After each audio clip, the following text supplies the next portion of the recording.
Ia pa ia Samoa o le ia I vivia. O le fue lave o ta oto a o se alau. Awa a ingo nofo.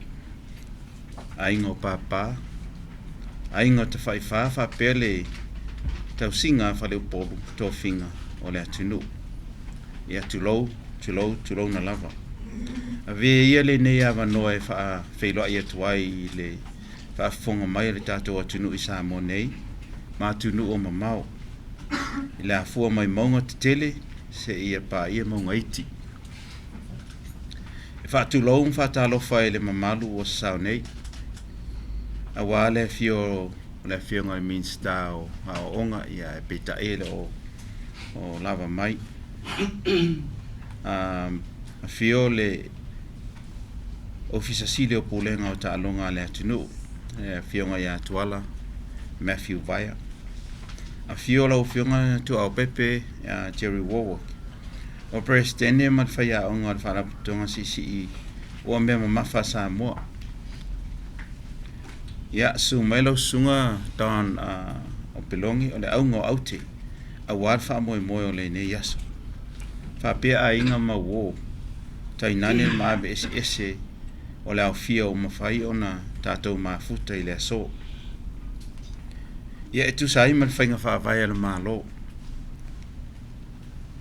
Na whai unga whonoina ai ka peneta I lana fontanga. I le whaka lusu lua tolu ono. Le aso lusu tasi o se tema lua afe lua sifuru lua. Le alo ia tongi ngātu o Taui, tau Tupe yalo ma whanau, tama whanau o le atunu. Whapea ma faia onga ua au sia le tūlanga ma o lunga o le pine Auro. Ili si o me mawhare ta longa o Malo Taupulega. Sa tau sine o aile sunga ya taone o pelongi. Ia manisi.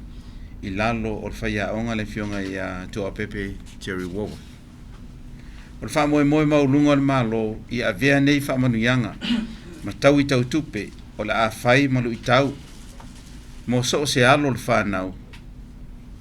Alo le aturu ina ia tau wivi mo le pine Auro. Ma tu langa tau o loa I so se ta alonga wha avao Malo. O wha manuyanga tau se leni o le a tau au ina atu I le aso. E wha tau lava le whainga wha avaya le Malo o lo iai. E te talo atu ai le matanga nuenga o a onga. Ta alonga maanga nuu. Ina ia toe sila.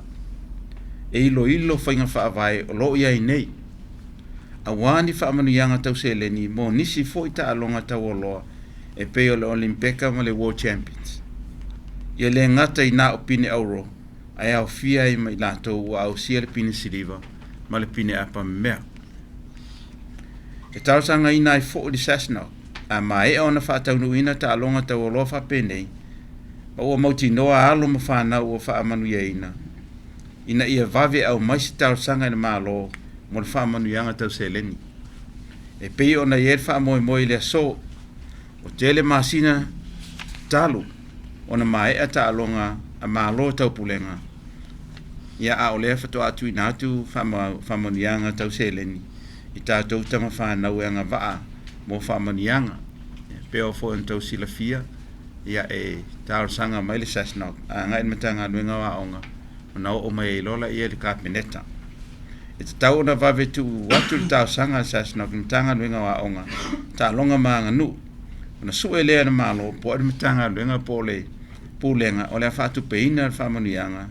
Tau se leni. E pei ona iei lea so. O lea ua iei le wha moe o le atu tongi e le camping control po petwetinga ia wha manuyanga I le so. Ia te ule nganga fia ma le whanga e tia e whai masui ara Malo wha pere tau po inga Samoa e tau o ina atu ai siaki Tupe e luas furu afe le sunga ia tāna o pelongi mo le au sio le pine Auro I si ngā u me mafa I ta alonga o le Taupulega.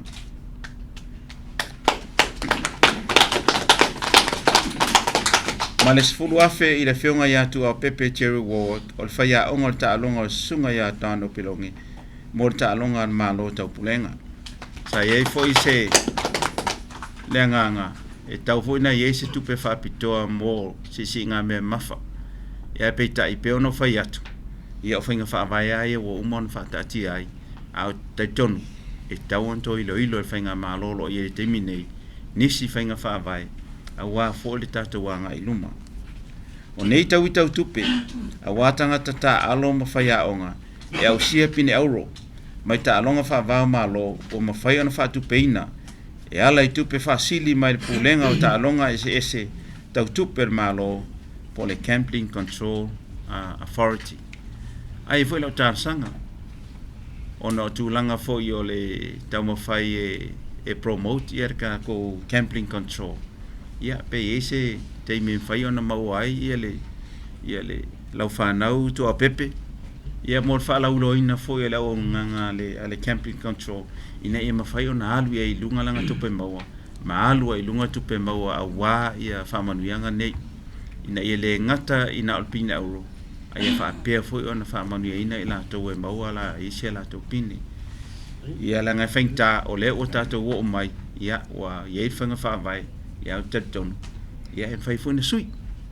Whaina sui. Pei tai ia ona ua vavere taimi ma tūlanga whapena. Ia e te tau a foi ona whaatino mai tūlanga ia e le tanga luenga wa onga. Ia wā foi la tolo ia i lalo ia tālonga ma tūlanga whapena. Au tatonu ia e au ngofia lava le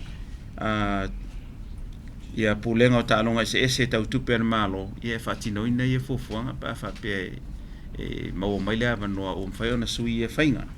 Ia e maua loto whiringa i au ta alo umo le tunu. A wale atina ina o ta alonga whaapere tau aveina o tanga vai Samoa. Whaanga tama whaavao Malo. A whai ole a tatala le whiri alii matu amalefua i e folau i langi ma le aofia. Soifua ma i e manuia.